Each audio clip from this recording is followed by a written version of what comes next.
Tampa, en Floride, baignée par les eaux chaudes du golfe du Mexique. Éric et Véronique sont un couple de Français installés ici depuis 2014. Ah, on entend déjà les bateaux. Ils vont assister à une grande réunion électorale sur l'eau. Et pour l'occasion, Éric a enfilé un ensemble short-t-shirt aux couleurs du drapeau. Alors, est-ce qu'il est là, mon zizi? Good morning, entrez. Ça va, mon zizi? Comment allez-vous? Bien? Ils ont été invités par leurs amis Titi et Caroline, également français. Ils s'impliquent dans la campagne. Chefs d'entreprise eux-mêmes, ils soutiennent ardemment leur businessman préféré. Nous, on a un président qu'on aime bien, toi. Même si, malgré qu'on ne comprend pas tout ce qu'il dit, on est super heureux aux États-Unis. Donc, on est heureux de notre président, toi. Voilà. Il nous laisse travailler. Voilà, on travaille, on gagne de l'argent, on s'amuse, on a des bateaux, on a des belles voitures, on a tout ça. Quoi. Voilà, si on avait ça en France, on se les ferait rayer, les gens seraient jaloux. Ici, les gens sont contents, toi. Donc, on est heureux. Donc, comme on est heureux dans ce pays, on aime notre président. Voilà. D'autres amis arrivent. Ah, et puis il a mis un beau petit t-shirt, hein. Ça va, ma poule? Bonjour, ça va? La forme? Ça va, la belle? Ça va, mon copain? Ouais, toi? En forme? Juste derrière la maison, un accès à la mer. Ah, il est chargé, hein. Et on en a des jet skis, des bateaux. Ils vont tous participer à un rassemblement géant de bateaux sur la baie, organisé par des fans de Trump. Une manière de contourner les interdictions liées au coronavirus. Ah ouais, c'est bien, là. Avec le Covid-19, toutes les réunions sont annulées. Parce qu'en mer, ils peuvent pas interdire. Tout est ouvert. Personne ne peut rien nous interdire.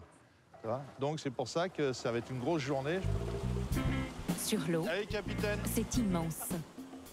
Ça sent l'essence un peu, c'est qu'il y en a.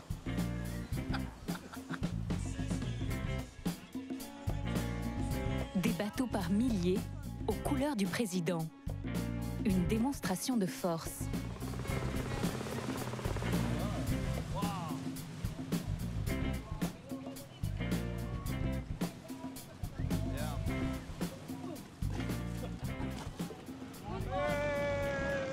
Aujourd'hui, je ne voudrais pas être démocrate, je le dis, parce qu'ils doivent pleurer.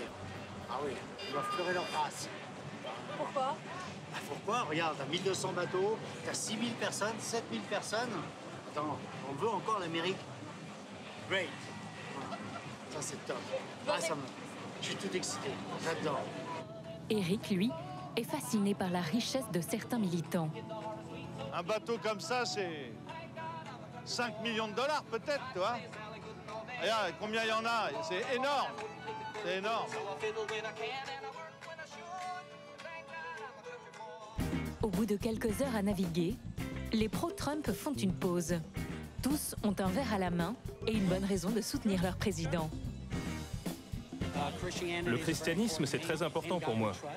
On croit en Dieu et on est ici pour soutenir la grandeur de notre pays. Les médias sont toujours en train de critiquer Trump. Mais aujourd'hui, le vrai peuple est là pour dire qu'il aime Trump et qu'il doit être notre prochain président. Au cœur du public, Carlos Gavidia, l'organisateur de l'événement. C'est un inconditionnel de Trump, bien connu par ses supporters. Une vague rouge déferle aujourd'hui. Et elle est puissante, comme un tsunami. Trump!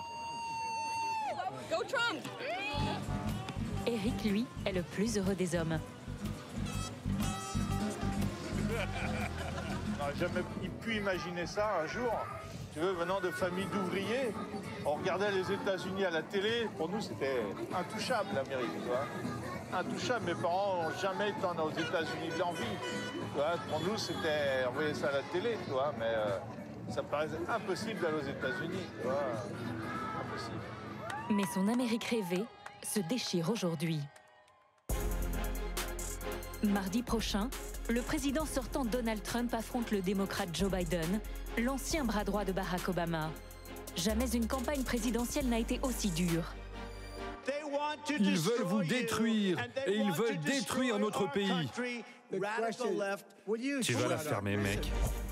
Et le contexte social ajoute des tensions extraordinaires. Coronavirus, chômage de masse, violences policières et émeutes. Les États-Unis accueillent la deuxième plus grande communauté de Français hors de l'Hexagone. Nous allons découvrir l'Amérique de 2020, cette Amérique au bord de la crise de nerfs, à travers les yeux et les actions de ces Français qui ont choisi de s'y installer. ils sont aussi divisés que les Américains, qu'ils puissent voter ou non. Franck le Varois se range du côté de la loi et de l'ordre, le credo du président sortant. Il travaille dans la sécurité et n'a qu'une peur, que son pays d'adoption bascule dans le chaos. J'ai besoin de toutes mes armes, mes protections et essayer de revenir en vie à la maison. Benoît a quitté Montauban il y a 24 ans pour faire carrière aux États-Unis et vivre pleinement son homosexualité. Champion de natation et artiste du Cirque du Soleil, tout lui a souri avant que Trump et le Covid n'apparaissent. C'est des gens qui font la queue tous les jours pour récupérer de la nourriture, en fait. Voilà ton rêve américain, c'est ça, quoi. Faire la queue pour récupérer de la bouffe. Née à Bordeaux, Iris n'a que 17 ans, mais elle a déjà mis de côté son enfance pour sauver la planète contre Trump et les climato-sceptiques. Il va falloir à un moment aussi qu'ils se réveillent et qu'ils viennent nous aider, mais moi je demande quand est-ce qu'ils vont le faire, quoi. Si c'est dans 10 ans, ben non, on sera déjà foutu, ce sera déjà terminé. Yvan, le cow-boy texan, a l'accent marseillais. Les États-Unis et le rodéo, ces rêves de gosse qui tournent au cauchemar au milieu de Trumpland. Je pense qu'on ne pourra pas rester ici, on essaiera d'élever nos enfants ailleurs. Une mère anglaise, un père italien et une enfance à Nîmes, Francesco est sûrement le plus américain des Français et le plus trumpiste. Et ouais, ça fait du bien là. Là, il n'y a que des Américains, des vrais Américains. Des gens qui comprennent l'esprit de ce pays. Et enfin Benna, une mannequin et rappeuse qui cherche sa place à New York entre sa volonté de percer et son engagement pour la cause des Noirs. Être noir, ce n'est pas un handicap. On veut vivre en paix et on veut vivre, surtout. Ces Français vivent intensément une élection plus tendue que jamais dans cette Amérique coupée en deux.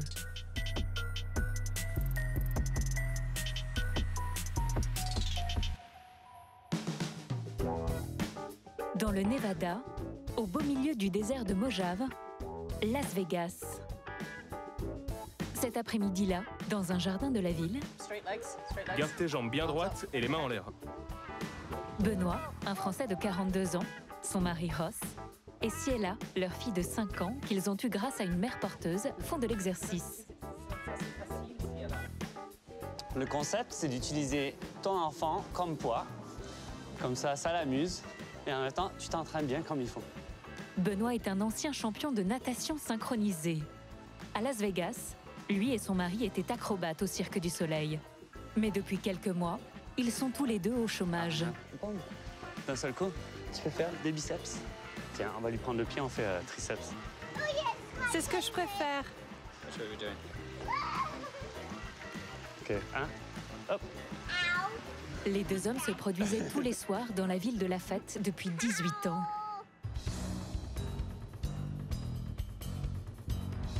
Benoît gagnait 85 000 € par an, de quoi vivre très confortablement à Las Vegas. Mais le coronavirus est passé par là, les salles se sont vidées et la compagnie a fait faillite. Quand c'est notre décision, quand les gens décident d'arrêter, ça manque moins. Mais là, ça n'a pas été notre décision. Tout a été fait sans qu'on le décide. Donc, ça rend les choses très, très difficiles. Je pense que même quand on a tous fait notre dernier spectacle, personne ne pensait hey, ça pourrait être le dernier spectacle. Pour Benoît, c'est un choc. Les États-Unis, c'était le pays de ses rêves. Lui, le fils de boucher de Montauban. Aujourd'hui, il a le sentiment que tout s'écroule et que le président Trump en est le principal responsable. Aïe, aïe, aïe. On n'est pas sorti d'affaire. Hein. On est un des pays les plus riches au monde et pourtant on est dans un des 3 pays les plus atteints. Les 2 autres étant l'Inde et le Brésil, qui sont des pays du tiers-monde. C'est quoi le délire? Je veux dire, c'est pas normal que les États-Unis soient dans cette position-là. Et cette position-là, elle est faite par nos leaders qui font du n'importe quoi et qui mettent cette peur et cette anxiété dans tous les Américains. Tout le monde est là, non, c'est pas sain, quoi. Ce n'est pas une ambiance saine. Chez lui, c'est la crise également. C'est la première fois qu'il se retrouve sans emploi. Et en cas de difficulté, les États-Unis, ce n'est pas la France. Au début du chômage, ils vous disent, voilà, vous avez 12 000 $ de chômage que vous avez cotisé dans les 24 dernières années que vous avez bossé comme un fou sans jamais avoir un jour de congé. Et que voilà, vous avez 6 mois pour avoir vos 12 000 $ et au bout de 6 mois, ben, vous n'avez plus rien. C'est là que tu te rends compte qu'il n'y a aucun social dans ce pays. Les gens ne veulent pas payer pour que d'autres personnes qui sont destituées reçoivent une aide. Donc ce n'est pas du tout le modèle américain du tout, ça. C'est une période tendue pour Benoît et sa famille. L'argent va finir par manquer, comme le travail. Il doit vite trouver une solution. Nous y voilà. En attendant, la bonne nouvelle, c'est que les piscines viennent de rouvrir. C'est la première fois depuis 4 mois qu'il va replonger. Un retour aux sources pour Benoît qui a représenté la France au championnat du monde de natation synchronisée. À une époque, quand je m'entraînais pour la compète, j'arrivais à la piscine, à la piscine encore. Maintenant, c'est yes! Allez, on va nager. Il a rendez-vous avec Ludivine, sa partenaire.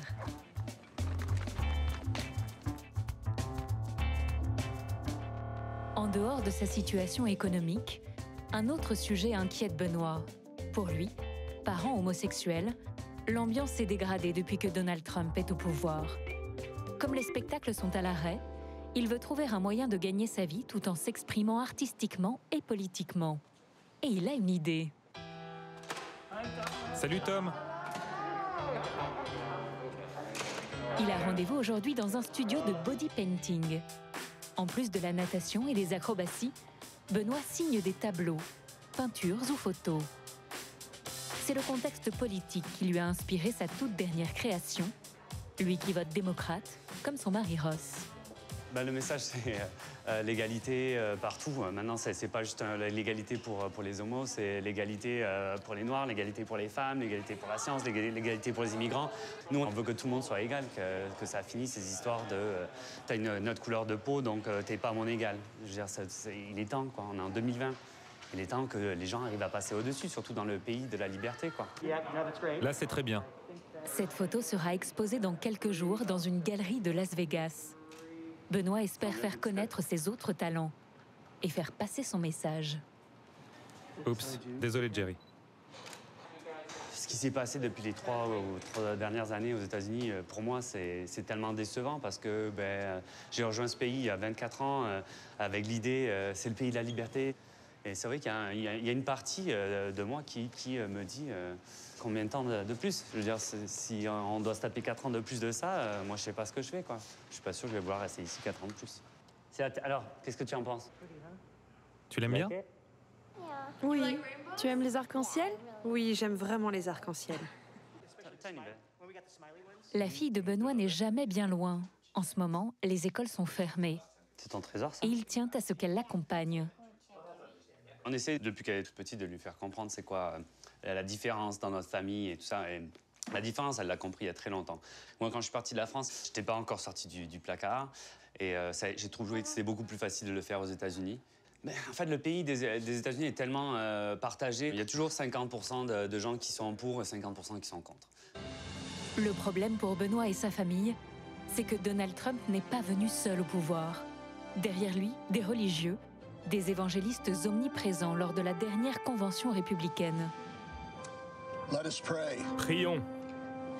Et nous devons prier en tant que citoyens reconnaissants envers un pays que nous revendiquons fièrement comme étant aux ordres de Dieu. Ils ont développé un discours conservateur, anti-avortement, et qui laisse peu de place aux familles homoparentales. Notre Père, nous savons que tu peux redonner à cette nation sa grandeur passée si nous t'obéissons, corps et âme. Dans le studio de body painting, une femme a très peur de cette pression religieuse. Ali, la mère porteuse de Ciela, qui est restée très proche de la famille. Comme le prévoit la loi, un juge a reconnu la filiation avant la naissance de Ciela, une sorte d'adoption. Accéder à la GPA ici devient de plus en plus difficile. Ce qui m'inquiète, c'est que les garçons ont adopté Ciela, et avec Trump président, ses partisans veulent retirer les droits d'adoption passés, présents et futurs aux parents homosexuels. Alors même que Ciela est leur fille, puisque c'était leur sperme. Pour le moment, Trump s'est attaqué à la GPA chez les couples homosexuels étrangers. Mais Ali a peur qu'il aille plus loin. Super boulot. Merci, toi aussi. Pour Benoît et toute sa famille, les prochains mois seront cruciaux. Il redoute une réélection de Donald Trump et espère relancer sa carrière dans l'art plastique. Allez, viens ma chérie, on va à la maison. Aux antipodes des idées de Benoît et de sa famille, à San Diego, en Californie, à 2 pas de la frontière mexicaine.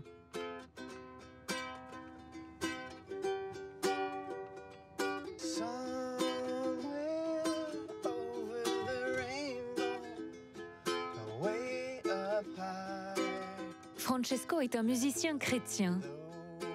Ses spécialités, Dieu et le reggae, même si ce n'est pas flagrant. Il adore jouer du ukulélé au volant de sa voiture. En Californie, il y a blindé d'embouteillages de partout parce qu'il y a trop de gens dans cet état. Et donc, quand je me trouve dans la voiture comme ça, je prends mon ukulélé, c'est tout petit. Je mets un peu de reggae hawaïen et puis j'essaye de suivre. Francesco a 32 ans. Il est né à Nîmes et s'est installé aux États-Unis en 2003. Il vit de sa musique et d'un petit emploi dans l'énergie solaire. Il est très engagé dans la campagne pour l'élection présidentielle. Comme il a été naturalisé américain, il peut voter. Francesco aime partager ses convictions avec ses 20 000 followers sur Instagram. Ok. Salut les gars, comment ça va? Bon dimanche et que Dieu vous bénisse. Je veux juste faire un petit live pour encourager tous les patriotes du coin. Si vous cherchez une église pro-Trump et pro-Amérique, une église qui n'a pas peur de mettre en avant ses valeurs politiques, eh bien je vous conseille la chapelle Calvary à Chino Hills. Le pasteur s'appelle Jack Hibbs. Et c'est vraiment un super mec. Et oui, Francesco est un fervent républicain en terre démocrate. Aujourd'hui, il s'est organisé un dimanche trumpien. 9h du matin, il commence par faire 1h30 de voiture pour assister à la messe du pasteur dont il vient de faire la pub sur les réseaux sociaux. Il faut dire que ce Jack Hibbs n'est pas n'importe qui pour les pro-Trump. Ses vidéos font des millions de vues sur sa chaîne YouTube. Et le pasteur est tout entier au service de Donald Trump. Il apparaît dans les clips de campagne du président sortant. Le Messie n'arrivera pas avec Air Force One. Et appelle à voter pour lui, sans nuance. En tant que chrétien, je pense que vous devez voter pour Donald Trump pour ces élections de 2020. Bible en main, Francesco rejoint les 9000 fidèles venus écouter le prêche du pasteur Hibbs, comme tous les dimanches. Et malgré la pandémie, absolument personne n'est masqué, comme leur président préféré. Mais pas de politique aujourd'hui, du 100% Jésus. Seigneur, je prie pour que mon passé s'efface. Je veux un nouveau départ. Et Seigneur, je veux que tu sois le guide de ma vie.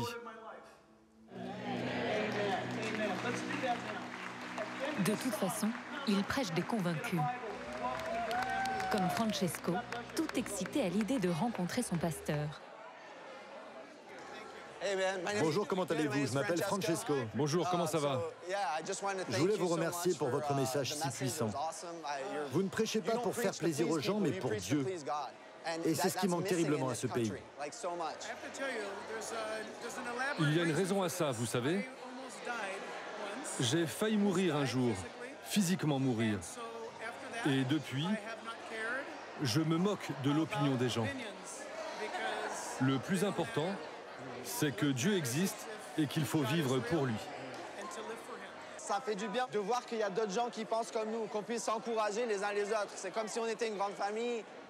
Une grande famille évangéliste qui compte environ 95 millions d'adeptes aux États-Unis et qui vote Trump à 80%. Il est midi, après la messe, direction la plage. Comme tout bon Californien, Francesco est un adepte du surf. Mais on en croise peu comme lui en tenue pro-Trump. Short drapeau américain et casquette MAGA, Make America Great Again. Le slogan du président. Hey, comment ça va les gars? Vous allez rester un petit moment ici? Ça vous embête pas de garder un œil sur mes affaires? Ah merci, vous êtes super. J'aime ta casquette. Hey, merci. Tu vois? Elle a dit j'aime bien ta casquette. Pas si évident de trouver des fans du républicain dans cet État qui a voté démocrate lors des 7 dernières élections présidentielles.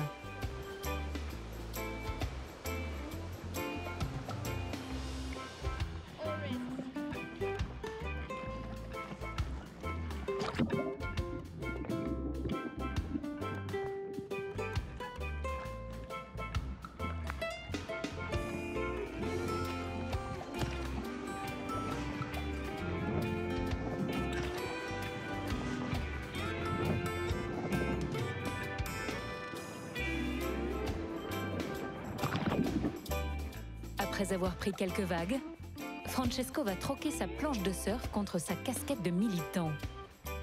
Le Français va au contact des potentiels électeurs de son héros. J'aime bien parler avec les gens. Si quelqu'un veut discuter avec moi, alors on discute. Mais je ne veux pas m'imposer. Et surtout, il faut que chacun se sente libre de dire ce qu'il veut. Alors si je t'écoute, quels seraient tes premiers arguments? Moi, j'ai grandi en France. J'ai grandi avec le socialisme. Donc, je connais vraiment bien la gauche et comment elle fonctionne. Et je ne suis pas venu en Amérique pour vivre dans un pays socialiste. Trump a créé beaucoup d'opportunités pour beaucoup de monde en déréglementant le petit et le grand business. Grâce à ça, l'économie est au top et le chômage très bas. Cette fois, Francesco est en terrain conquis.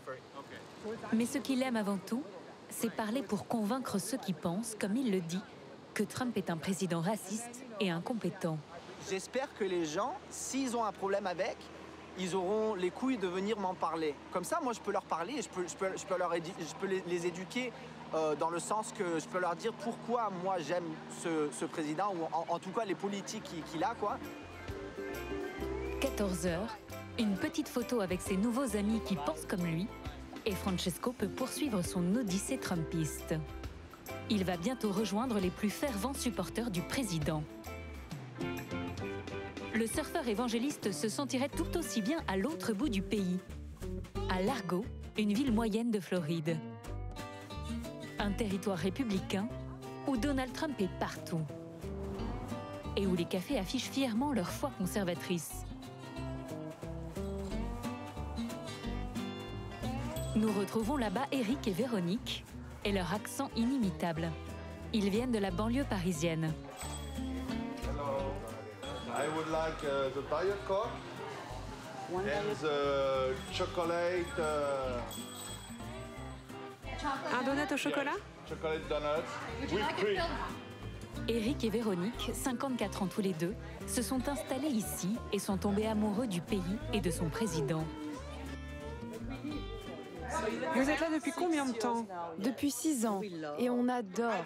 Moi, je suis née, j'ai grandi ici en Floride, j'aime tout ici. Il y a la Floride, il y a le drapeau américain, il y a les armes qui représentent le 2e amendement. Ouais, ça fait des frissons, c'est sympa. D'être fier comme ça de son pays et de son président, c'est sympa. Le café est aussi un musée à la gloire du président sortant, rempli de casquettes, de drapeaux et de portraits de la star. Et surtout, d'inconditionnel de Trump. Vous partagez des valeurs avec lui? Bien sûr. La famille, Dieu, l'honneur, le respect, une bonne vie et pouvoir sortir sans la peur de se faire voler. Avec Trump, plus de bobards. Le clou de la visite se trouve dans l'arrière-salle. Une réplique du bureau ovale, avec photo grandeur nature du couple présidentiel.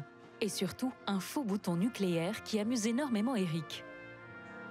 I have just on my front. I push for you. Bye bye French. Ici, on est en Amérique, tout est folklorique, c'est un show, tout est du business, tout est du show. Tu vois, la musique, les pop-pop girls, les feux d'artifice. Tout est un peu comme ça, tout est chaud, tout est un show. C'est ça qui nous fait rêver. Le couple fait le plein de souvenirs, comme à chaque fois. Celui-là et celui-là. Le meeting dans la baie de Tampa les a galvanisés. 26,70 $. Des supporters sans faille du président milliardaire. Merci, au revoir. Même s'ils ne peuvent pas voter. Trump représente pour eux la success story à l'américaine. Éric et Véronique, c'est l'histoire d'un couple de Français qui rêvent d'Amérique depuis toujours. Il y a 6 ans, ils ont quitté Paris où ils tenaient 3 magasins de motos, tout revendu du jour au lendemain pour tenter leur chance en Floride. Ils ont ouvert une station de lavage de voitures. Voilà comment ça a démarré l'histoire. Voilà, comme j'avais pas trop de clients parce que j'étais français, les gens ont eu du mal à s'habituer, il m'a fallu un peu de temps. Et ben, je m'étais fait un signe et je lavais les voitures aux gens pour 5 $. Partout, c'était 10 $ et moi, je le faisais pour 5 $. Le fait qu'il soit businessman, pour moi, c'est presque plus important qu'il soit président. Parce que c'est un exemple pour les gens qui ont envie de réussir. Ça prouve qu'aux États-Unis, on peut encore réussir. Et pour réussir, il faut mettre la main à la pâte. Vous voulez que je lave votre voiture? Okay. Oui.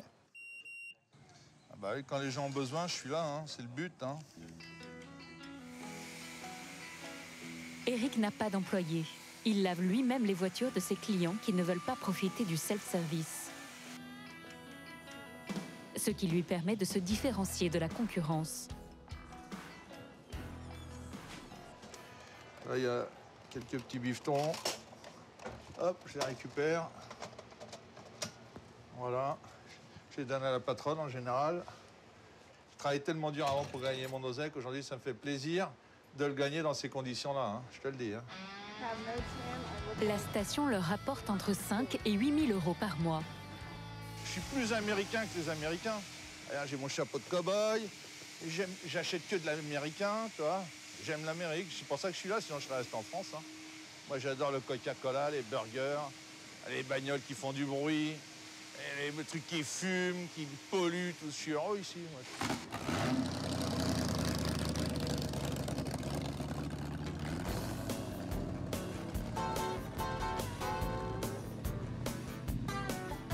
Éric et Véronique ont acheté une maison en ville, avec, comme tout bon républicain, le drapeau américain et des fanions dans le jardin.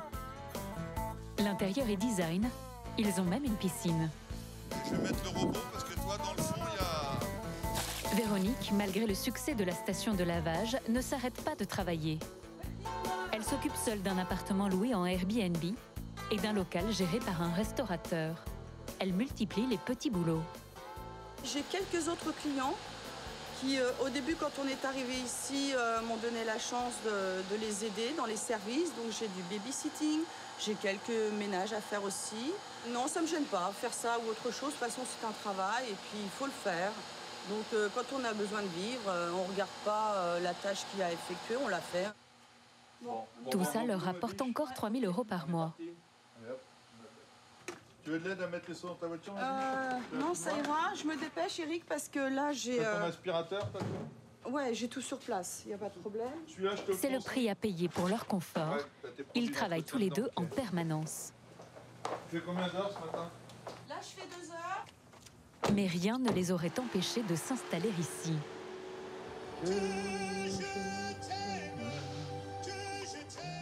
Johnny, il a fait plusieurs fois le tour des États-Unis. Le Grand Ouest et tout ça avec des potes en moto. Et le fait, si tu veux, de les voir rouler tous en moto entre potes et tout, toi, c'était les images et tout. Pour moi, c'était l'Amérique, ça, toi. C'était l'Amérique. Et moi, je me refais ce monde-là et je suis très heureux d'être là et je repartirai jamais en France. Éric vend ponctuellement des motos qu'il retape. Ça lui permet là encore de gagner un peu plus d'argent tout en bricolant ce qui le passionne.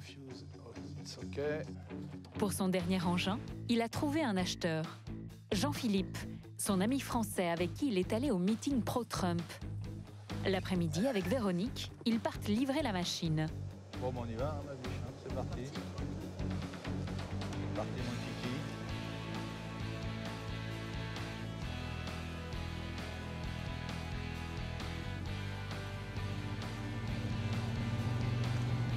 On va aller prendre un petit chéco, ça. Éric a déjà vendu des motos à son ami, passionné de mécanique qui a fait fortune dans l'import-export. Hello! Salut! How are you? Ça va? T'as pas de masque? Non, j'aime pas ça, moi, les masques. Oh, ça claque, ça, hein? Ça jette, hein? Ouais, c'est super, ça fait un bout de temps que je l'attends, ouais.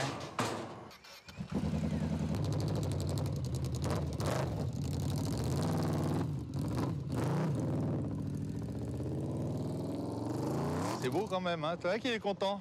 Je le savais. Je savais que ça lui plairait. Il aime les belles choses, toi. Donc automatiquement, je pouvais pas me louper. Prix de la moto, 10 000 €. C'est vraiment une super machine, super service d'ailleurs. Wow. Jean-Philippe vit avec sa famille depuis 15 ans aux États-Unis. L'année dernière, il a été naturalisé. Contrairement à Eric, il va pouvoir voter. Citizenship, un très très grand moment. Ouais. Avec tonton derrière, là, d'être un joueur américain, t'imagines un peu, toi? Quand t'as un petit Français moyen, là, qui a arrêté l'école à 15 ans, t'arrives ici, t'es américain, toi, de français, tu passes un américain, c'est un rêve. Jean-Philippe possède sa propre société qui emploie près de 80 salariés. Il fabrique et distribue lui-même des pièces détachées pour d'autres usines. Regarde, ça c'est assez intéressant. En fait, quand on scanne le produit, normalement ça doit s'allumer, tu vois. Ah ok. C'est de la technologie. Ah ouais. Voilà, comme ça, le piqueur il sait où c'est qui doit prendre le produit. Félicitations. Je suis fier de t'avoir comme pote. C'est vrai? Vraiment, ouais, merci ça me fait beaucoup. plaisir. T'as bien travaillé, la moto tu l'as pas volée. Et dans son garage, il collectionne les voitures et les motos de luxe. Si j'avais su que tu avais tout ça, je te l'aurais vendu plus cher, la moto. Jean-Philippe aime faire des affaires. C'est aussi ce qui lui plaît chez Trump. Alors c'est sûr que Trump est un président atypique. Il a du mal à passer, mais globalement, ce qu'il fait, ça a du sens quand même. Alors il le fait peut-être pas avec les bonnes manières, mais l'économie, elle s'est jamais portée aussi bien quand même. C'était vrai avant la pandémie. Depuis, les États-Unis ont plongé dans une récession record.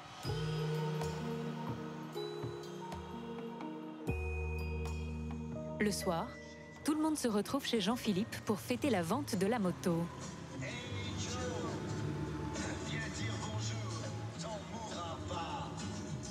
Yallah! Hey, ça va, poteau? Oh putain, vous êtes rock'n'roll. Ah bah nous, on est toujours à donf. Hein. Ça va, petit gars, la forme? Impeccable. 3 couples de Français et un couple de Belges, tous fans de Johnny et de Donald Trump. Ça va, mon chéri? Ouais. Chill, mon polo. Chill, mon petit belge. À l'Amérique. À la tienne, la belge. À l'Amérique, ouais. À Donald Trump. Hein. Voilà. On est tous des entrepreneurs, on se retrouve régulièrement, c'est super sympa. On boit toujours un bon coup, du champagne, ok, pas de la clarette de... Ah, pas de la clarette de Die, on boit du bon champerlo chez mon pote. Hein. Et on est plus républicain que démocrate. On est parti de France, on était de droite, on est à droite ici et on n'arrive pas à le critiquer comme tout le monde le critique. Moi, je veux dire, c'est que les gens critiquent Trump du matin au soir, les États-Unis du matin au soir, mais ils ne comprennent pas, ils sont pas nés ici, ils ne vivent pas ici, c'est une autre mentalité. C'est différent, on n'a pas la même mentalité. Et nous, au bout de 18 ans, on ne pense plus comme des Français, on pense comme des Américains. Un barbecue sous la véranda. Un burger sans ketchup, c'est comme l'Amérique sans Donald Trump. De la chanson française. Une soirée entre privilégiés. Tous ici s'en sortent très bien. Et en Floride, tout est fait pour cajoler les entrepreneurs. Les sociétés sont taxées à seulement 5,5% contre 25% en France. Ici, on ne veut pas payer pour les autres. L'idéal républicain depuis l'époque des cow-boys. Près de Waterford, en plein cœur du Texas, il y a du monde sur la route ce matin-là. Dans quelques heures, un rodéo va commencer. Plusieurs milliers de spectateurs sont attendus. Dans les coulisses, les cow-boys se préparent. Ils se protègent le bras qui va les rattacher à un cheval sauvage.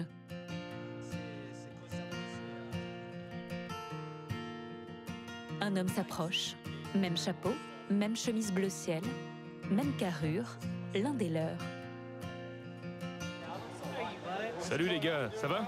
Sauf qu'il vient d'Aubagne, du côté de Marseille. Tu montes à cheval aujourd'hui? Non. Ah bon? Non, je veux rester en bonne santé. Yvan a 38 ans, il a arrêté le rodéo il y a 3 ans.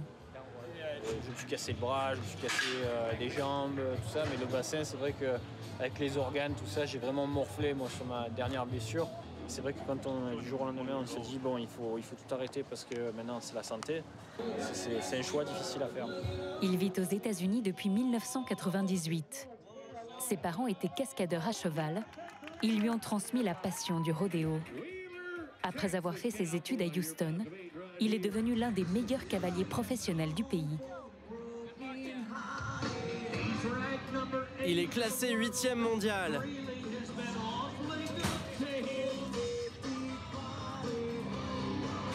On le voit ici au sommet de sa gloire.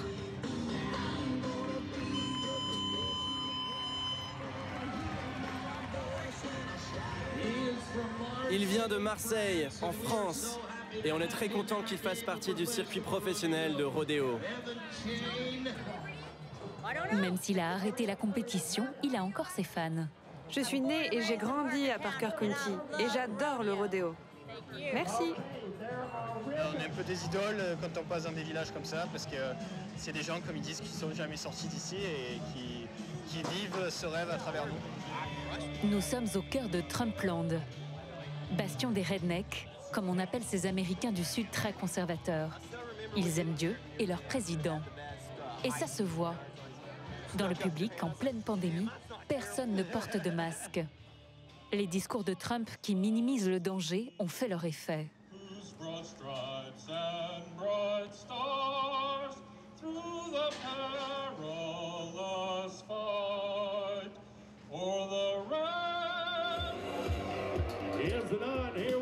C'est parti! Les règles sont simples. Il faut s'accrocher 8 secondes sur un cheval fou en ne tenant la corde qu'avec une seule main. C'est dangereux et le public est ravi. Mais à l'entracte, le spectacle change de tonalité et se politise. La sono balance une chanson à la gloire de l'Amérique et dans le ciel, le nom de Trump apparaît. C'est pas normal qu'il y ait de la politique là-dedans, quoi. Normalement, ça devrait être l'amour du pays, c'est quelque chose que tous les Américains devraient avoir et ils sont en train de l'accaparer. Les gens qui votent pour Trump sont en train de se l'accaparer et le reste sont les méchants. C'est dommage. C'est dommage que tout soit en train de changer comme ça.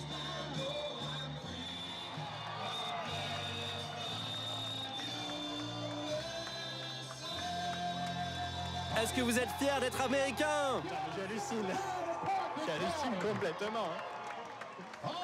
Yvan ne supporte pas Trump. Une position courageuse dans une région où il est mal vu de s'opposer au président. Ces derniers temps, il commence à hésiter. Doit-il rester dans le pays de ses rêves ou rentrer dans celui de son enfance? C'est pas l'Amérique avec laquelle je suis tombé amoureux. C'est plus les mêmes valeurs que j'ai aimées. C'est pas l'Amérique que j'ai appris dans les livres d'histoire. C'est devenu autre chose.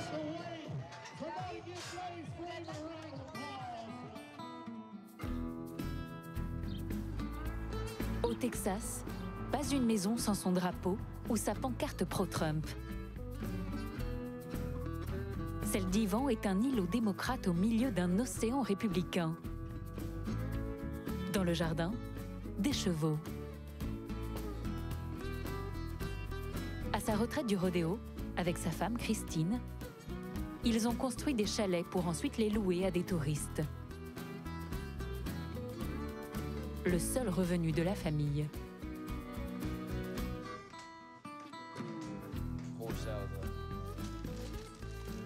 C'est là qu'il m'a demandé en mariage, après un rodéo où on s'était rencontrés.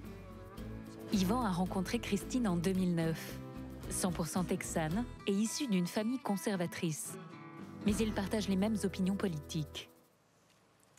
Ça, c'était en décembre 2016. C'est l'année où notre monde a changé. Trump a été élu. J'ai commencé à avoir honte tous les jours. J'avais honte qu'il représente notre pays. Même si j'étais d'accord avec absolument toutes les idées conservatrices, je ne voterai quand même pas pour lui, parce que c'est une horrible personne.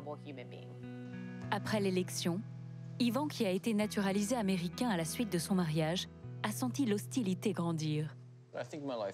Ma vie a changé. Les gars avec qui j'avais voyagé, que j'avais rencontrés partout aux États-Unis, ont commencé à me tourner le dos. Pour eux, ce n'était pas un problème de me dire « Pourquoi tu ne retournes pas en France ?»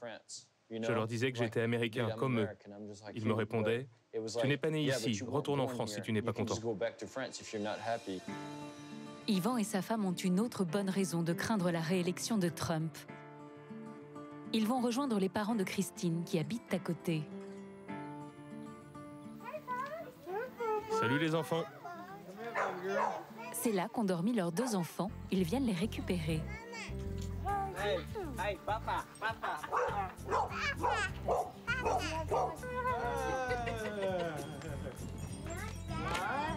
J'ai une surprise pour vous. Leur fils Preston a 2 ans. Leur fille Sienna en a 8. Elle a passé ces 4 dernières années à lutter contre les conséquences d'une hémorragie cérébrale.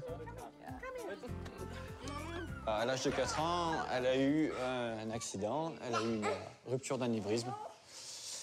Et elle a passé 3 semaines dans le coma, 2 mois à l'hôpital. Et pour elle, il a fallu redémarrer à zéro quand elle s'est réveillée. Lui apprendre à marcher, à parler, à se comporter. Voilà, donc c'est un enfant handicapé maintenant, mais qui est heureux de vivre et qui aura, en espérant, plus trop de séquelles physiques, mais quand même des séquelles mentales. La différence avec la France, c'est qu'en France, les soins sont déjà plus ou moins inclus dans le tissu social, alors qu'ici, non, on est livré à nous-mêmes et quand on a un accident qui nous arrive à nous, à nos enfants, c'est vrai qu'on ne s'inquiète pas non seulement pour nos enfants, mais comment on va pouvoir payer les frais d'hôpital. Chris a arrêté de travailler comme prof de sport pour s'occuper de Sienna à temps plein. Mais là-bas, sans travail, plus de couverture santé. Les soins de la petite ont alors été pris en charge par l'Obamacare, un système fédéral d'aide fiscale destiné à ceux qui n'ont pas les moyens de se payer une assurance maladie. Sans l'Obamacare, le couple devrait débourser 1 400 € par mois. Impossible pour eux. En 4 ans, Trump a tout fait pour éliminer ces aides, c'est son obsession. La chose numéro 1 que Trump peut faire, c'est retirer Obamacare. Et c'est retirer l'assurance de ma fille. Et ça, ça me touche directement. Donc c'est vrai que ça, c'est vraiment la chose qui me met le plus à fleur de peau. Dans ces conditions, difficile pour Ivan de se sentir à l'aise dans sa campagne. Difficile de garder de bonnes relations avec ses voisins, très conservateurs. Votez pour Trump! 4 ans de plus, Donald Trump, bébé. 4 ans de plus! Nous retrouvons Francesco en Californie, qui a troqué son surf contre un skateboard. Il se rend à une manif pro-Trump, en plein cœur de Beverly Hills, le quartier des stars et des millionnaires de Los Angeles. Salut, ça me fait plaisir de te voir. T'es arrivé quand? Vers 2h30. Ok. C'est ma première fois ici. Tu crois qu'il va y avoir plus de monde? Oui, ça dépend, mais en général, plus de gens viennent. C'est bien. Ok. Trump 2020. On soutient le rouge, le blanc et le bleu. 4 ans de plus, 4 ans de plus, bébé. 15h30, la manifestation s'ébranle. Ils ne sont que quelques dizaines de supporters à battre le pavé aujourd'hui.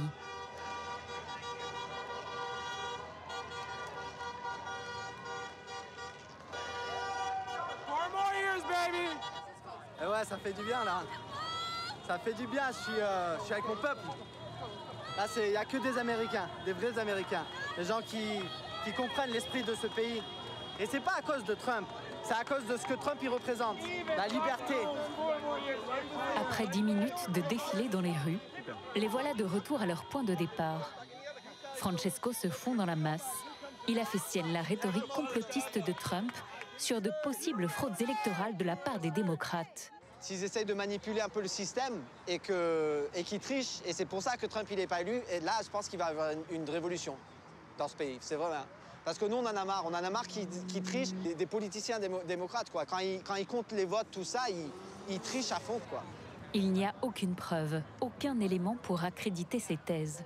Qu'à cela ne tienne, les pro-Trump continuent de propager ce discours antidémocratique. Et contrairement à il y a 4 ans, beaucoup de ceux qui cachaient leur vote Trump le revendiquent aujourd'hui. Son électorat se diversifie. Hey les gars, vous savez pourquoi je me la pète avec mon t-shirt Trump? Parce que j'ai mon grand frère avec moi. Vous saviez pas ça? On est là, on est là.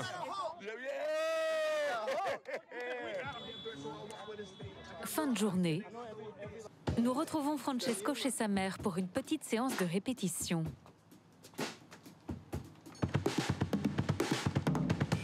Il va jouer ses propres morceaux. Plus de politique ce soir. Dieu prend toute la place. It all started out a few months ago when I was talking about what a man reaps he sows and what would you know now? I was told I have to keep my Bible on the low.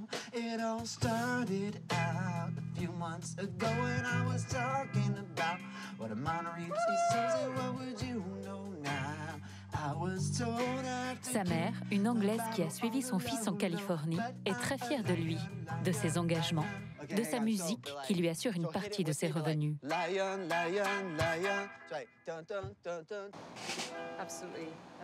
Il est formidable. Je n'ai aucune inquiétude pour lui. Bon, j'ai juste peur qu'il ne trouve pas la bonne épouse.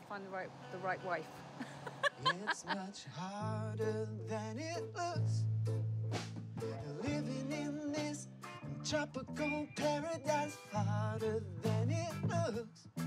You gotta fend for yourself and stand up for your rights. À Las Vegas, Benoît, le champion de natation synchronisée, est sous pression. Cela fait déjà 6 mois qu'il ne travaille plus, comme beaucoup ici. D'habitude, là, à 7h15, c'était l'heure où les gens allaient au boulot, là. Travailler dans les casinos et tout ça, et là, le fait qu'il n'y ait pas de bouchon, ça te prouve bien, par A plus B, que la galère n'est pas finie. Hein. Devant une des églises de Las Vegas, des centaines de voitures font la queue. C'est une soupe populaire installée là depuis le début de la crise du coronavirus. C'est des gens qui font la queue tous les jours pour récupérer de la nourriture, en fait. Voilà, il y a quelqu'un qui leur donne un sac de provisions pour la semaine ou pour la journée, je sais pas forcément. Je ne suis pas encore arrivé au point où je dois y aller. Il a de quoi tenir quelques mois encore, et comme il est propriétaire de sa maison, il ne peut pas se faire expulser. Mais la peur est là. C'est quelqu'un qui peut se payer une voiture à 80 000 balles et qui doit faire la queue à une bourse alimentaire, ça prouve bien quand même qu'il y a quelque chose qui ne va pas, quoi. C'est des gens comme moi qui ont perdu leur boulot avec aucune aide financière du tout. Donc c'est bon de savoir qu'il y a encore des organisations comme ça qui sont prêtes à nous aider parce que apparemment c'est pas le gouvernement qui va le faire. Pour s'en sortir, Benoît doit relancer sa carrière. Dans quelques jours, il présentera ses tableaux à une exposition d'art. Il jouera gros, mais il ne sera pas seul.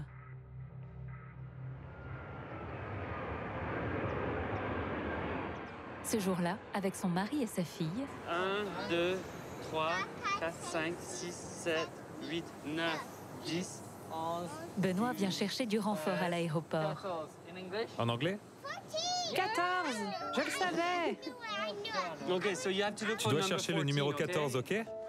Voilà. On est pile à l'heure. I know. Je sais. C'est là! Ses parents ont traversé l'Atlantique pour le soutenir, malgré les restrictions sanitaires.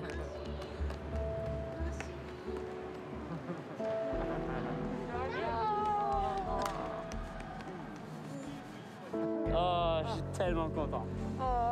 On n'y croyait pas, hein. Honnêtement, on n'y croyait pas. On avait des soucis.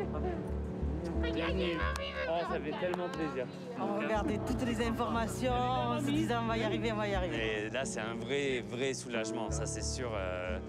Ça fait 3 mois qu'on attend cette arrivée, donc ouais. Elle vous manquait, votre maman?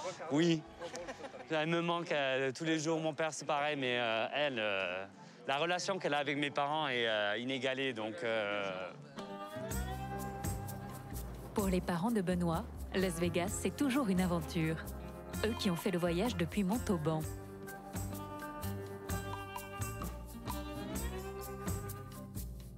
Une rapide escale à la maison pour déposer les bagages et ouvrir les cadeaux. 1, 2, 3. Oh my goodness. Oh, alors là, voilà. Alors là. Saucisse. Ah, ben ouais, vous n'êtes pas les mêmes. Mon Dieu.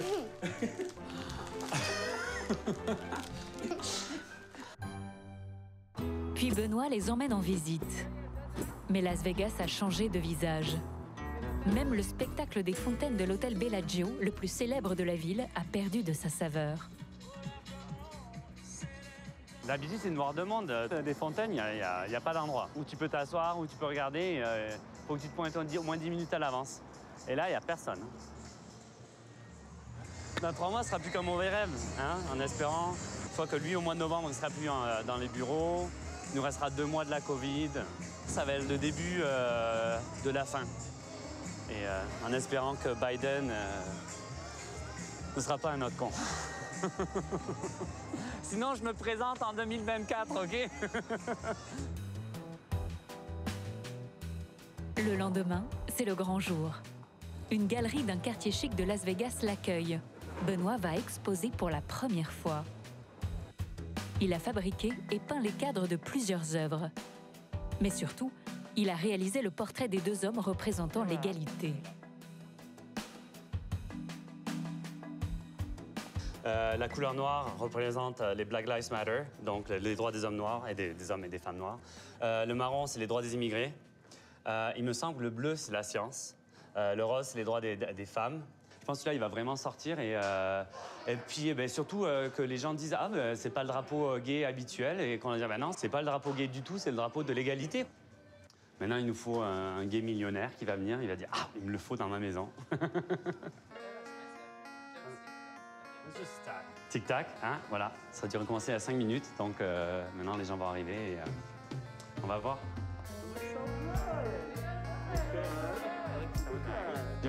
Vous voulez du vin ou de l'eau? Il y a du monde. J'adore. Des artistes, des collectionneurs et ses parents. Là, c'était plus faire un clin d'œil à ce qui se passe dans notre pays en ce moment et prouver qu'il est temps que les gens aient les mêmes droits. Qu'est-ce que t'en penses? Je suis d'accord avec toi. Tu es d'accord avec moi? Ok, merci maman. J'ai l'impression que quoi que je fasse, vous êtes toujours derrière moi à dire vas-y, c'est super, continue. C'est parce que je t'aime. Oui, merci. Je sais. T'aimes.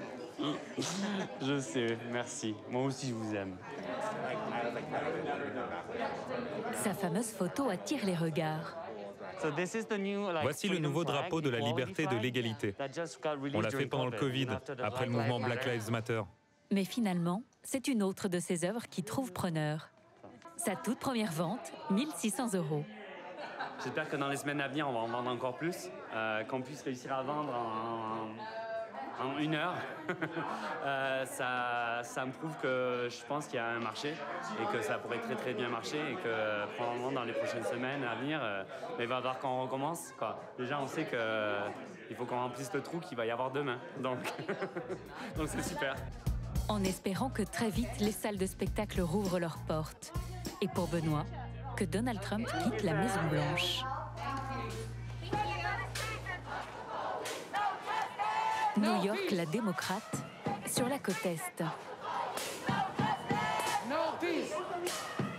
Une manifestation du mouvement Black Lives Matter est organisée au cœur de Manhattan.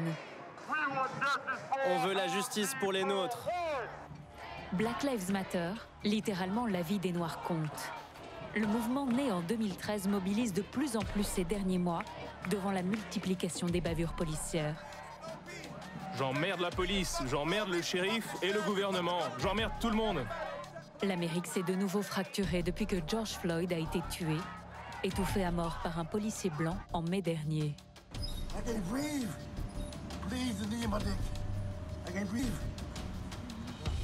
Joe Biden, le candidat démocrate, s'est clairement mis du côté de la victime. C'est un acte d'une telle brutalité qu'il a fait plus que priver un Afro-Américain de ses droits civiques et de ses droits humains. Ça lui a enlevé son humanité et sa vie. Le président sortant, lui, affirme que les manifestants antiracistes ne cherchent que le chaos. Beaucoup de ceux qui propagent la violence dans nos villes soutiennent une organisation appelée Black Lives Matter, BLM. Deux camps irréconciliables. Dans le cortège ce matin, une jeune femme, Béna, 28 ans. Une Française d'origine congolaise née à Paris. Être noir, ce n'est pas un handicap. Ce n'est pas... on n'est pas mauvais quand on est juste né avec de la mélanine, quoi. On veut vivre en paix et on veut vivre, surtout. Femme noire, je ne vous entends pas. Benna est venue s'installer à New York il y a 3 ans. Elle rêve de s'y faire une place comme rappeuse et mannequin, ses 2 activités professionnelles. Sur scène, plusieurs militantes noires se succèdent. Ils vont tenter de stopper ce mouvement en disant que c'est un épiphénomène. Mais nous sommes sur le terrain et nous connaissons la vérité. Ce mouvement n'en est qu'à son début. Elle dénonce les injustices et l'image négative qui les poursuit. Tout ce qu'elle dit, je le ressens, je l'ai vécu. Quand elle dit qu'en tant que noire, elle ne sentait pas belle, je l'ai vécu en France. J'allais faire des castings avec que des mannequins blonds aux yeux verts. Voilà. C'est une période charnière pour les Noirs aux États-Unis. Ils veulent mettre fin au racisme quasi institutionnel dont ils sont victimes et s'imposer dans tous les domaines. Benna, elle aussi, veut profiter du mouvement. Après des années à naviguer entre plusieurs petits boulots, elle compte bien percer, enfin. Nous la retrouvons chez elle. Hello. Bonjour. Tu fais du café? Ok. Elle loue une chambre dans un grand appartement de Brooklyn. Ses colocataires sont tous des artistes très politisés. Je suis allée à une manifestation pour les femmes noires. Ah, j'y étais aussi. Ah oui, tu y étais aussi? Oui. Il y avait du monde. Il y avait une bonne énergie. Au pic des manifestations, je me sentais forte et pleine d'espoir. Et puis il y a eu des moments plus durs. On était coincés à la maison. On a aussi un horrible président. Et Joe Biden n'est pas génial non plus. Dans cette atmosphère, Benna veut se révéler en tant qu'artiste. Dans sa chambre, elle a installé un mini-studio pour enregistrer ses chansons. Il faut que j'écoute cette nouvelle audio. Chérie, c'est fini. Ozongi ma boko pamba. Et tu demandes le foufou. Hey, crazy, crazy, crazy, crazy. Ozongi ma boko pamba. Et tu demandes le foufou. Elle chante en français, en anglais et en lingala, la langue de ses parents congolais. Elle vient de sortir son premier clip.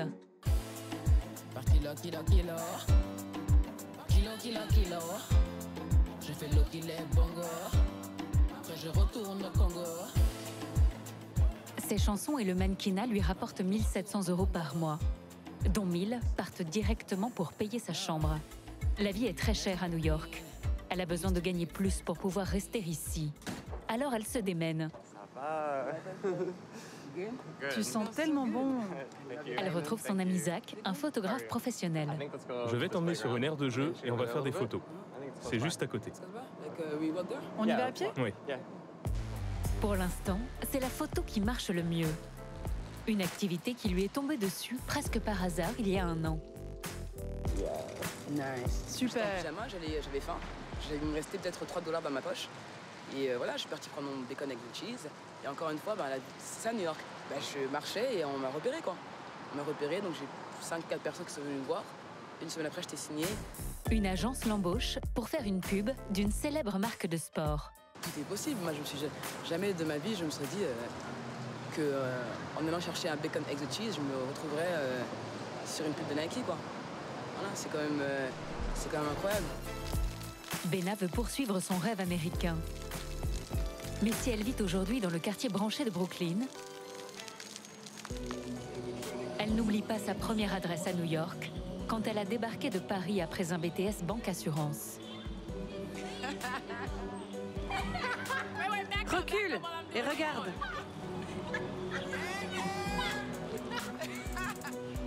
Harlem, le quartier historique des Noirs de la ville.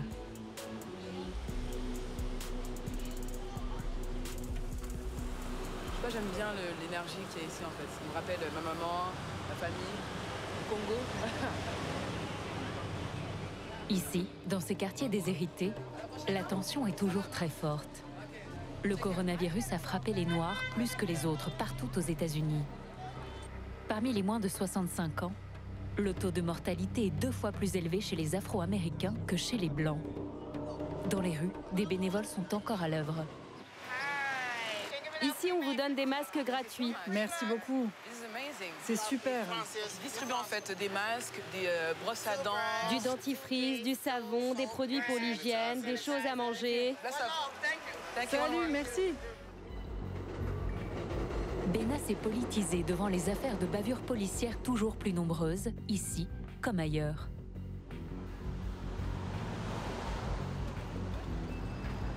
Leur souffrance s'affiche d'ailleurs sur les murs de New York, en plein Manhattan. Ça fait du bien de voir que Adama Traoré, c'est un Français. Avoir ces noms-là gravés sur un mur et surtout dans un quartier comme ceci, c'est très très important. Pourquoi? Parce qu'on se rappelle, même si tu veux oublier, tu ne peux pas. La politique est maintenant toujours présente. Mais aujourd'hui, Benna doit penser à elle. Hello, lady. Bonjour tout le monde. Hello, how are you? Good. Nice to see you. Je suis contente de vous voir. Elle doit convaincre son agence qu'elle possède toutes les qualités d'un grand mannequin. Pareil aussi, t'as grandi. J'espère que j'ai grandi de 1 cm. Alors, c'est 1m75. J'ai rétréci. Je comprends pas, la dernière fois je faisais 1m76. Non, c'est bien 1m76. Merci, j'ai vraiment besoin de ce centimètre. La directrice pense que le bon moment est venu pour Benna. La tension politique a eu de l'impact jusque dans les agences de mannequins. Enfin, les clients acceptent de ne pas avoir que des modèles blondes. Ils veulent voir des Noirs, des Latinos, des Asiatiques. Ils veulent parler à tout le monde. C'est l'occasion pour Benna aujourd'hui de se retrouver sur un grand panneau publicitaire. Oui, un panneau publicitaire. De quoi faire rêver Benna. C'est ici que son engagement politique rejoint son ambition personnelle. Regardez la vue, on a Union Square, je viens de Paris, je suis congolaise, africaine. Je sais qu'il y aura un moment où je vais enfin avoir le travail que je veux, quoi. Le soir, elle et ses copains se retrouvent sur le toit de leur immeuble. Une chose est sûre, Benna se sent poussée par le mouvement d'émancipation des Noirs. Trump, le fait qu'il soit autant raciste, ça a réveillé des consciences qui étaient endormies, quoi. Il nous a aidés, nous, à nous libérer et enfin avoir le pouvoir de dire, voilà, stop. Dans quelques jours, elle a rendez-vous avec une nouvelle agence de mannequins qui met elle aussi en avant des femmes de toutes les couleurs de peau. Si les contrats s'enchaînent, Benna va pouvoir vraiment faire sa vie à New York. Dans le sillage du mouvement Black Lives Matter, les manifestations se sont multipliées partout dans le pays. Et parfois, elles dégénèrent. Des quartiers entiers ont été détruits. L'Amérique se déchire une fois de plus, militants antifascistes contre groupes d'extrême droite armés. Dans le Wisconsin, en août dernier, après des affrontements, un suprémaciste blanc tire sur la foule. 2 morts. Et Trump souffle sur les braises. Il refuse de condamner les violences d'extrême droite. Pour lui, le seul problème, c'est le laxisme de son adversaire. Dans des clips de fiction mensongers, il l'accuse de vouloir cesser de financer la police, ce que Joe Biden conteste. Vous avez joint le numéro d'urgence de la police. À cause du manque de moyens, personne ne peut répondre à votre appel. Si vous appelez pour un viol, tapez 1. Pour un meurtre, tapez 2. Votre temps d'attente est de 5 jours. Au revoir. Je suis Donald Trump et j'approuve ce message. C'est ce qui est en train de se passer à Cincinnati, Chicago et Portland, Oregon. Donc c'est pas une vidéo de promotion, c'est exactement ce qui se passe dans les rues en ce moment. Des images fictives que Franck, un Français de 49 ans, prend pour argent comptant. Non, ils veulent enlever les fonds de la police. La police, elle répondra plus. Il y a 10 ans, il a quitté Fréjus pour Miami, en Floride, et a été naturalisé 5 ans plus tard, en se mariant avec une Américaine. En France, il a été boxeur de haut niveau et instructeur de combat rapproché pour des unités spéciales. Il travaillait aussi dans la sécurité. C'est ce qu'il continue de faire ici, avec beaucoup plus de moyens, comme il l'explique dans ses clips promotionnels. Je m'appelle Frank Pala et je suis un agent chargé d'arrêter les fugitifs. Je suis un homme de terrain et j'ai plus de 20 ans d'expérience. Il s'est spécialisé dans l'autodéfense et effectue aussi des missions pour les autorités. Frank ne veut donc pas dire pour qui il vote, même s'il n'y a pas vraiment d'ambiguïté. On ne peut pas, parce que 2 ou 3 ont fait une erreur de police en arrestation, on ne peut pas dire on enlève le système, on enlève la police et puis les gens vont revenir au Far West comme il y a 100 ans en arrière, on va se tirer dessus dans la rue. Les États-Unis vont passer dans le chaos très très vite si on n'envoie pas les fédéraux à l'intérieur des villes, c'est tout. Son téléphone sonne. Hey, what's up? Salut, comment ça va? Okay. Avec le générique de Magnum, le plus célèbre des détectives privés. Pas étonnant, il est enquêteur lui aussi. Frank a passé plusieurs diplômes aux États-Unis qui lui donnent le droit de traquer et d'arrêter des fugitifs. Et on va s'équiper, on va y travailler. Pour cela, il est lourdement armé. Là, j'ai une arme de poing, un Glock 19 et dans la voiture, un fusil à pompe. Ça, c'est un sac par balle, là, bouclier par balle. Frank fait un métier dangereux. J'ai besoin de toutes mes armes, mes protections, mes papiers et essayer de revenir en vie à la maison. Il n'est pas policier. Allez hop, en voiture. Mais il travaille pour la justice américaine, une sorte de sous-traitance des services de police. Frank va chercher un collègue avec qui il travaille souvent, Christian. Salut mon pote, ça va? Allez, on y va.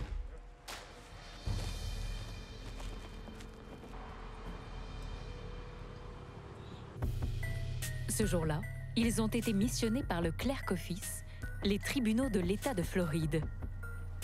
Ils doivent vérifier qu'un homme poursuivi pour kidnapping et pédophilie respecte bien son assignation à résidence. Le prévenu a l'obligation de rester chez lui avec un bracelet électronique.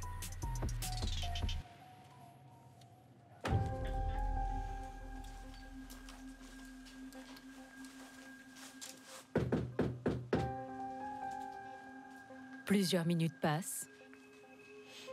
Aucun mouvement à l'intérieur. Les deux hommes sont sur leur garde. Ici, on ne sait jamais. Tout le monde peut être armé.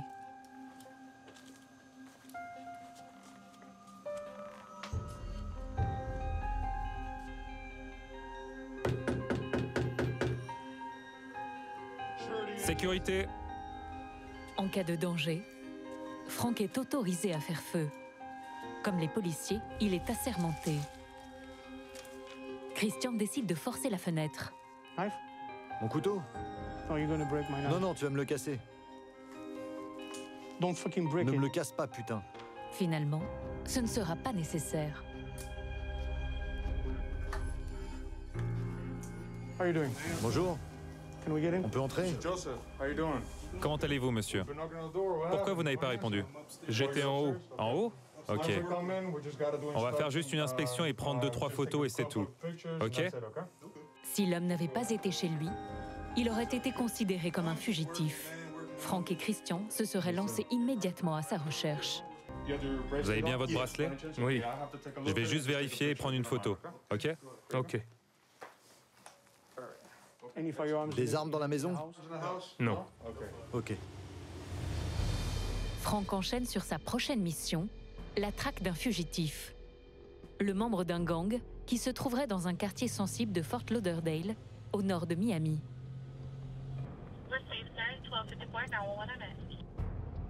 Cette fois-ci, Frank est mandaté par le département des finances de l'État. Il touche 10% de la prime mise sur la tête du fugitif, plus les frais. Ça peut aller de 500 à plusieurs dizaines de milliers d'euros. Frank gagne bien sa vie. Et là, on est dans un quartier très chaud, très défavorisé, où il y a beaucoup de gangs. Ils savent déjà qu'on est là. Hein. Le guetteur qui a téléphoné à droite, ils savent déjà tous qu'on est là. Tourne à droite ici. Il y a plein de gars de ce côté. On peut descendre ici et poser des questions. Voilà l'individu qu'on recherche.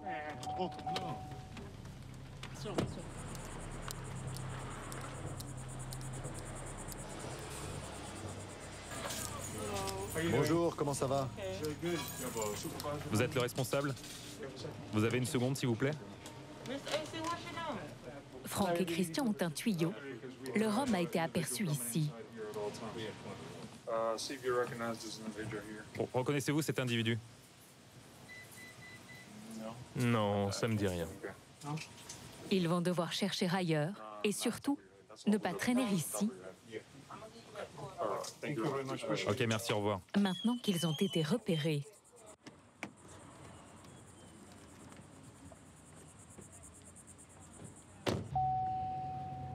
Il y a plein de trafiquants qui font partie de gangs. Personne ne veut parler pour ne pas être impliqué. Personne ne sait jamais rien ici. C'est à cause de ces activités que Franck soutient inconditionnellement les policiers.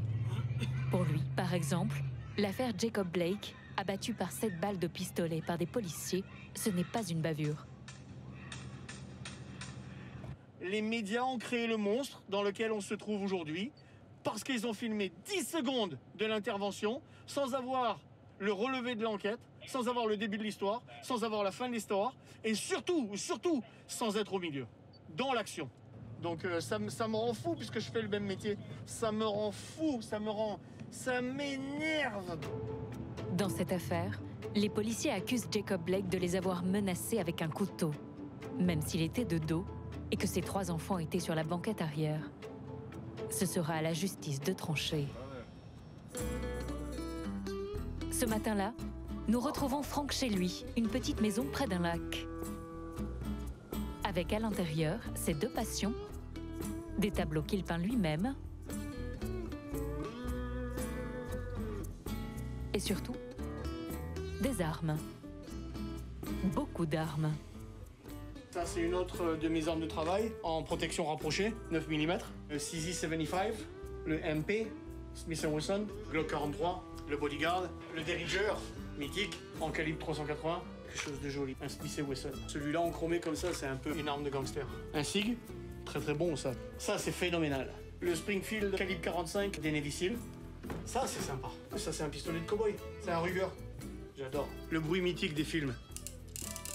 Fusil à pompe, shotgun, cosse rétractable, Kel-Tec, cosse rétractable, AR-9.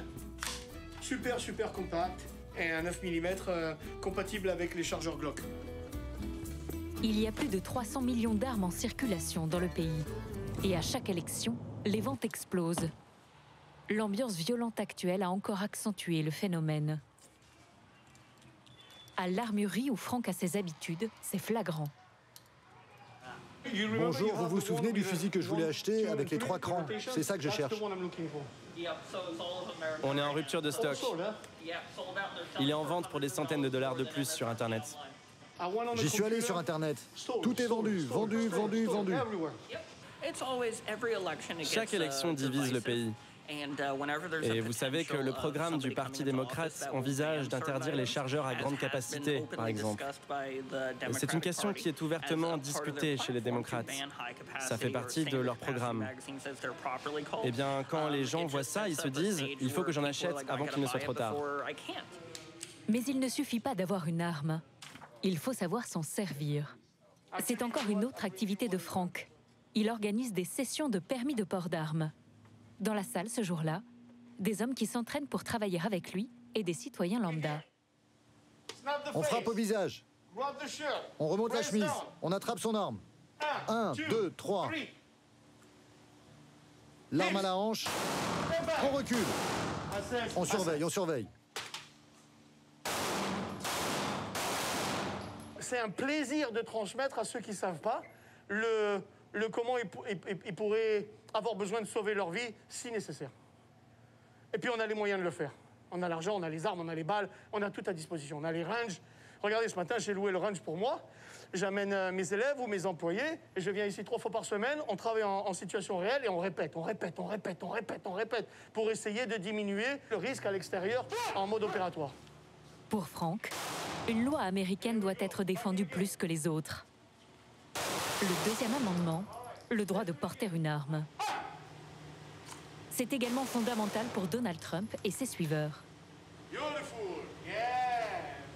le fait d'avoir le droit de se défendre légalement et de protéger sa terre, ses biens, sa famille, c'est énorme, énorme. Je pense que s'il y avait cette loi-là dans d'autres pays comme l'Europe, il n'y aurait pas tant de criminalité dans la rue. Franck oublie un peu vite les 14 000 personnes tuées par balle chaque année aux États-Unis. Même si Joe Biden ne propose pas de limiter le droit de porter une arme, c'est une idée qui revient souvent chez les démocrates et qui effraie les républicains, allergiques à toute forme de régulation, que ce soit sur les armes, dans la finance ou concernant l'environnement. Alors qu'il y a urgence à agir.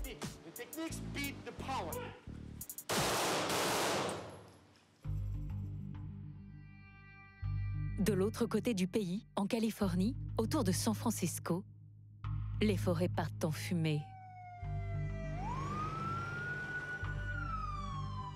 Depuis cet été, la Californie brûle. 120 000 personnes ont été évacuées.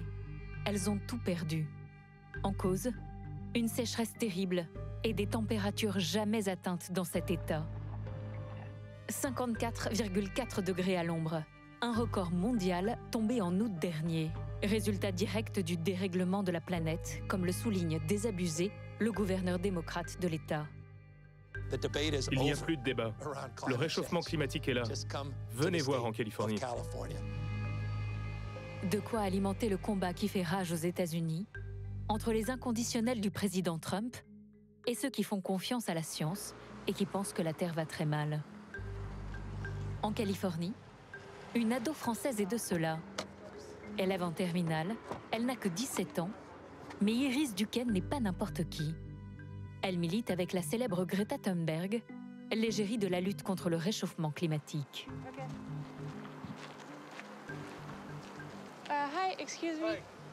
Bonjour, on peut faire une interview? Non, mais vous pouvez contacter notre service de presse. Merci. Ce jour-là, avec son ami Charlie, elle se rend sur le front des incendies, dans les hauteurs de San Francisco, pour alerter l'opinion. Ils n'ont pas le temps de parler à cause des feux, donc on va sûrement faire un live Insta. Okay. Bonjour tout le monde, je suis Charlie et voici Iris. Nous sommes actuellement dans une zone évacuée à cause des feux de forêt. Il est extrêmement important de comprendre que ces feux sont la conséquence de la crise climatique et pas seulement des orages. Restez à l'abri et surtout gardez le moral et luttez contre la crise climatique. Bonne chance. Leur cible, Trump et les climato-sceptiques. Il va falloir à un moment aussi qu'ils se réveillent et qu'ils viennent nous aider, mais moi je demande quand est-ce qu'ils vont le faire, quoi. Si c'est dans 10 ans, ben non, on sera déjà foutus, ce sera déjà terminé. Sa story sera écoutée. Elle a une voix qui porte. Elle a fait aussi partie des 16 ados qui ont porté plainte contre la France pour inaction climatique. Iris, son petit frère et ses parents ont quitté Bordeaux pour s'installer ici, près de San Francisco, en août 2018. Une famille aisée. Grégory, le père, travaille chez Apple. Il a été muté aux États-Unis. Christine, la mère, est une spécialiste de la cybersécurité. Et tous les deux sont très fiers de leur fille.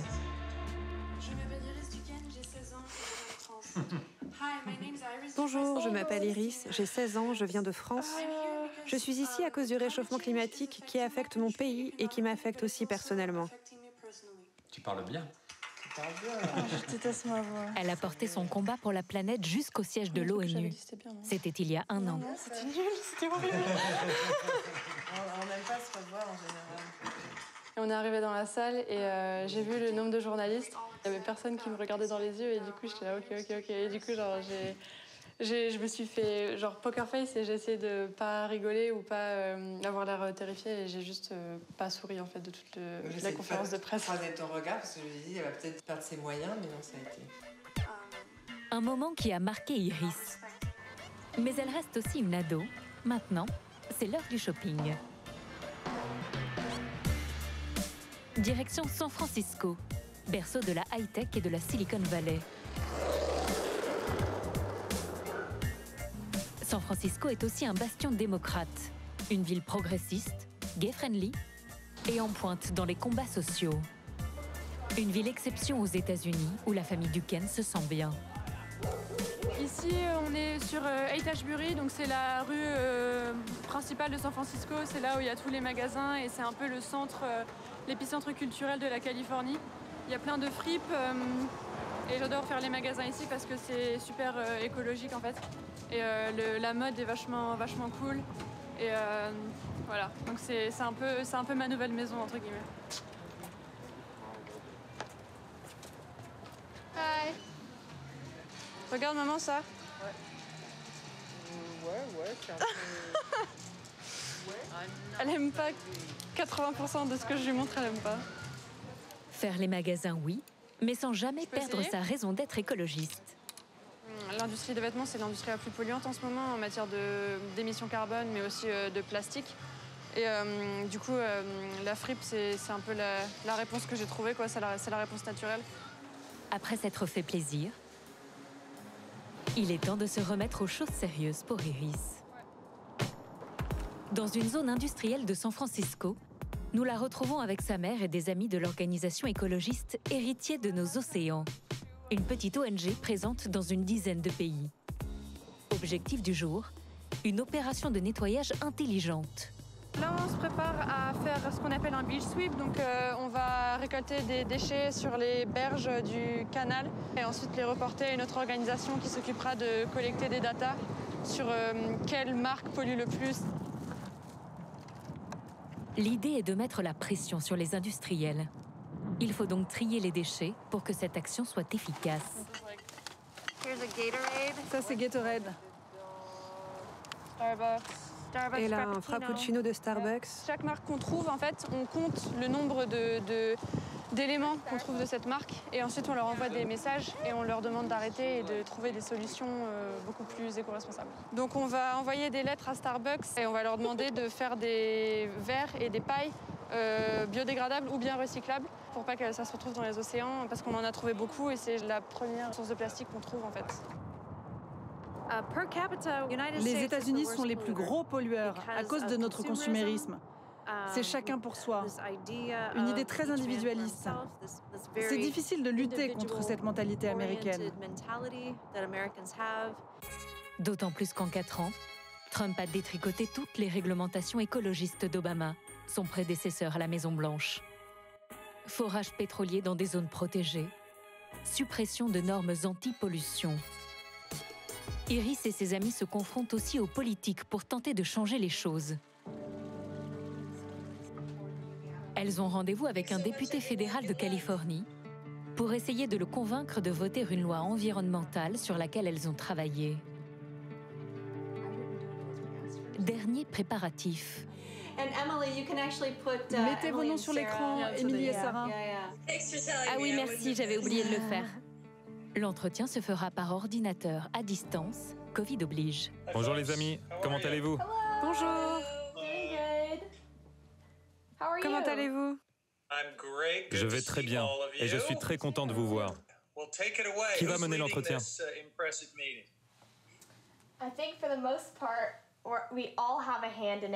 Tout le monde va participer, mais je vais commencer. Merci de nous rencontrer pour qu'on puisse vous parler de la loi sur les océans de 2020.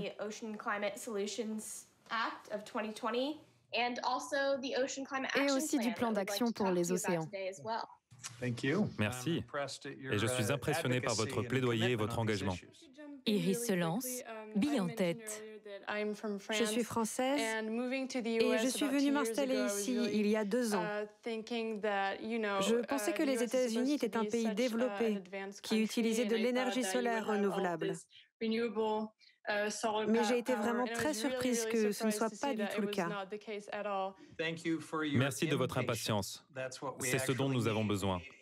Mais je ne veux pas que vous pensiez que nous allons rester inactifs jusqu'au changement de gouvernement en janvier. Des promesses qui ne l'engagent pas trop, mais Iris ne se laisse pas décourager. Il y a des bonnes chances que le député nous soutienne. Quand même, on croise les doigts et on reste réaliste. Iris a eu raison de rester optimiste. Quelques semaines plus tard, le député a accepté d'intégrer le projet de loi sur les océans dans un texte qui sera voté à la Chambre des représentants, dominé par les démocrates. Normalement, on devrait sortir du brouillard. Iris et sa mère viennent souvent se ressourcer auprès de ces arbres centenaires pour essayer de ne pas perdre la foi. Enfin, on voit tous les arbres, on voit la flore qui est quand même vachement belle, la lumière. Et, on se dit qu'avec toute l'activité humaine qu'on fait partout dans le monde, surtout aux États-Unis, en fait, on est en train de détruire tout ça, quoi. Ça me donne encore plus envie de me battre et de faire passer des lois pour qu'on respecte encore plus cette nature, quoi. Je devrais pouvoir profiter des dernières années de mon enfance, en fait, à un peu être insouciante, sauf que, en fait, non, ils m'ont un peu volé mon enfance et de maintenant jusqu'à la fin de ma vie, en fait, je vais devoir me soucier du changement climatique et de ces problèmes-là qui ne prennent pas au sérieux.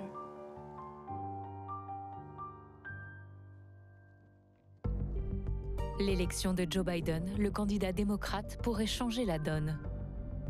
Lui qui a annoncé qu'en cas de victoire, les États-Unis réintégreraient l'accord de Paris sur la lutte contre le réchauffement climatique. Nous retrouvons Yvan, le cow-boy démocrate en terre texane, l'ancien champion français de rodéo. Il ne veut pas se couper de cette Amérique profonde, qui ne pense pas comme lui.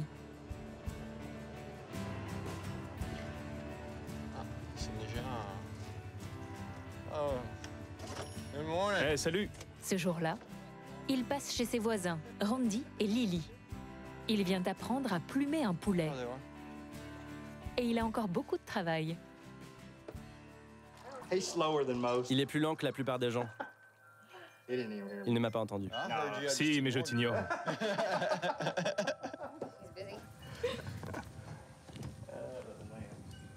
Ça pue pas tant que ça sent le chien mouillé. Je pense que c'est pire. Randy est électricien dans la centrale du coin et sa femme Lily possède un chenil. Ils élèvent des poulets pour gagner un peu plus d'argent et aussi pour être autonomes, au cas où. Une façon de penser qui séduit Yvan. Avec le Covid, tout ça, si tout s'arrête d'un coup, comment on fait? Il faut savoir le faire, ce genre de choses. Savoir prendre soin de sa famille, nourrir sa famille. C'est comme ça que ces deux mondes arrivent à cohabiter, tant qu'on ne parle pas de politique. Et c'est presque devenu un culte ici, c'est une secte, c'est vraiment leur groupe à eux de croire en cette personne. Je dirais même pas le nom parce que j'ai peur qu'ils entendent de qui je parle. Je peux pas les fâcher, on en est à ce point-là. Hein. On ne peut pas se fâcher, ils savent qu'il y a des choses qu'on n'est pas d'accord avec eux. Et puis je crois on comprend pas forcément, mais on apprend à accepter. Quand Yvan tente une blague, par exemple. Hey Randy, tu sais qui ferait un meilleur président que Trump? Ce poulet mort. Randy rit un peu jaune. Mais il ne veut pas céder à la colère. Il vient vivre ici et il veut voter pour Biden. Je ne comprends pas pourquoi et je vais me moquer de lui. Et lui aussi, il va se moquer de moi parce que je suis conservateur. Mais au final, on respecte l'opinion de chacun. On reste des voisins, pas des ennemis. C'est ça le plus important. Randy est l'arbre qui cache la forêt. Les rapports d'Yvan avec ses autres voisins se sont dégradés. Oh, les vaches. Attention, il n'y a pas plus près que ça, hein.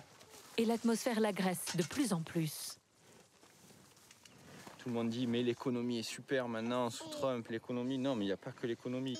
Si c'est l'économie, mais il n'y a plus d'écologie. Si c'est l'économie, mais les homosexuels ne peuvent plus se marier, ou il n'y a plus de liberté, est-ce que ça vaut le coup, quoi?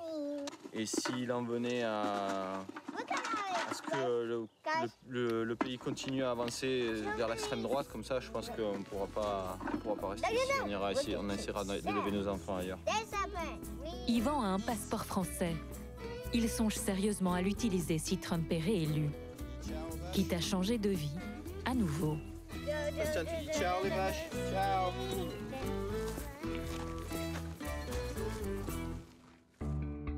L'Amérique de Trump contre l'Amérique de Biden. Deux mondes qui semblent finalement irréconciliables. Deux mondes qui se haïssent. Lequel va gagner mardi prochain? Impossible d'en avoir la moindre idée, tant les deux hommes sont au coude à coude. Avec en plus cette incertitude qui plane sur le scrutin, les votes seront-ils suffisamment clairs mardi pour départager Biden et Trump ?